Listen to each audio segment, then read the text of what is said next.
It's the voice of Indiana County. It's WCCS 101.1 FM, AM 1160, and WCCSradio.com. I see that every morning, Bob. It is time for our daily conversation, our every Friday conversation, I should say. Boy, if this was daily. Imagine daily. That. Wow, would we have fun? We'd go through the topics, wouldn't we? Yeah. And more. Our conversation with Bob Pollock, the Extension Indiana County, presented by Marcus and Mack, voted best law firm and best personal injury lawyer 3 years in a row in the Best of Indiana County contest. Visit them online, marcusandmack.com. Mr. Pollock, we're officially in the season of fall now. It began last Sunday. So autumn is here, the days getting shorter. First question today, if we're trying to force our poinsettias to color, because I know some people do this. Yeah. Is it time yet to put them away, put them in the dark? Well, we need about 2 months. So, yeah. Usually October, and we're almost there. Yeah. Yep, so that's, it all based on when you want them to have the showy bracts. Mm-hmm. We need to start doing the daily, at least 12 hours a night regime in the dark. So that can you can extend that if you have, even a pole light outside. That's going to affect it. Let's say you just throw it in an extra spare room or a bedroom, but you don't close the blinds. Mm-hmm. And if there's enough external light out there, that can influence and extend that period. So they really need to be in the dark. Completely. Yeah. Okay. And then do you gradually bring them out of that or extend it, or we're starting with 12 hours of darkness? Yeah. Then you bring them out during the day. You want them in the light during the day. Okay. Dark at night, light in the day. Okay. Yep.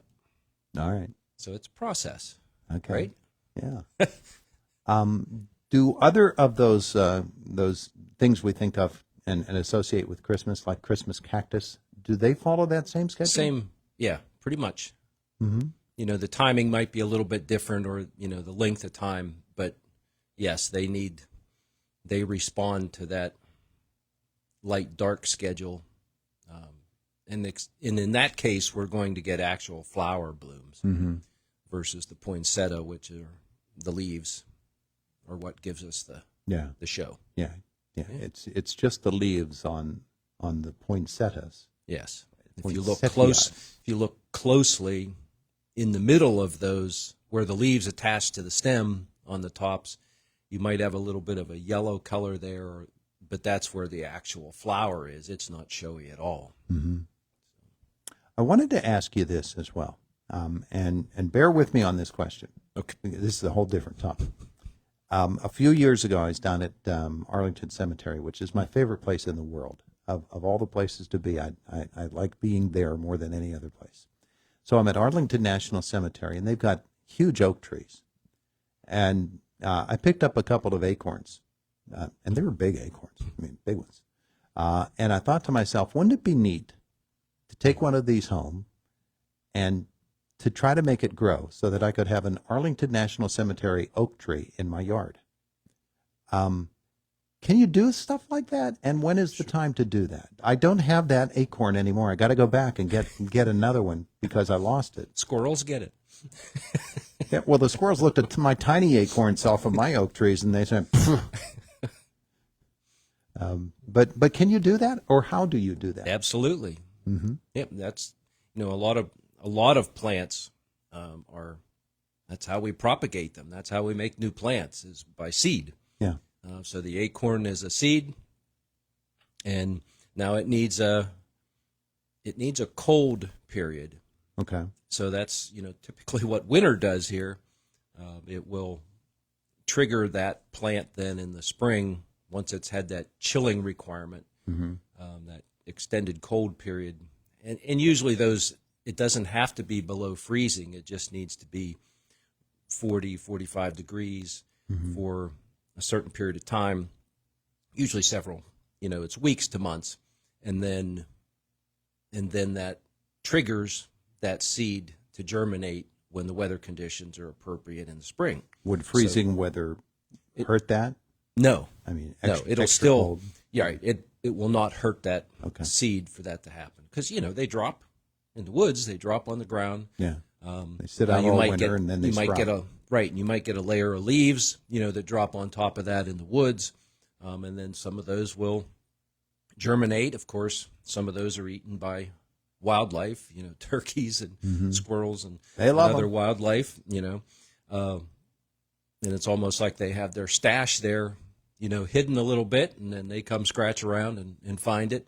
And then, some of those will, eventually germinate and try to grow to replace the tree that is there. Yeah. So yes, absolutely that can be done. Now, is there sort of a shelf life for an acorn?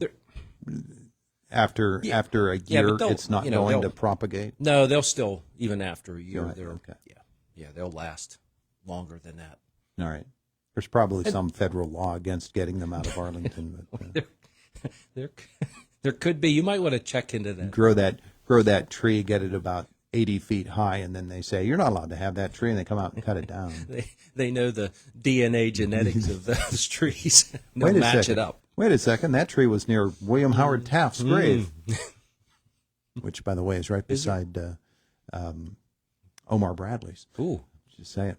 That always has been a thought process for me, that the next time I get back there, I want to get an acorn or two, bring them up, see if I can make them grow. Now, when I'm planting them do I need a large planter or a typical standard one that I'm going to transfer? How do you go about that? Yeah. Now they'll tend to have a tap root. So, but you can start them in a seed bed. You could make a raised bed if you wanted to do it outside. You could do it in a pot or a container. And many seeds are this way, but you can do it in a container so that you have a little more control over it, and maybe it's easier to protect it.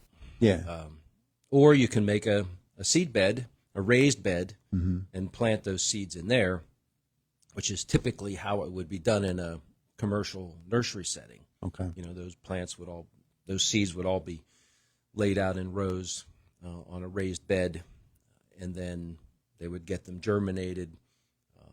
They would probably have a shade structure over top of that. And then once they start to grow, then they'll Now lift them. You're holding your hand about, 18 inches off the counter there? Yeah. Is that what you're saying the height is? Well, it Because could be. people on No. Facebook are looking, Say, that what high. is it? Yeah. Well, raised beds are usually 6 to 8 inches high. That's typically how the machine will gather the soil, make that bed, and then we plant in that. And that helps, raised beds, of course, whether we use them for that purpose or in a vegetable garden, and even in planting, ornamental planting beds, we use a raised bed to help provide a little better drainage. So if we have heavier, more soils with more clay content, then It's a not raised sitting bed in will the- help. It's not sitting in that level ground. So it helps with drainage, aeration a little bit, gives you a little bit more room for root growth also. So there's a lot of positives with using a raised bed.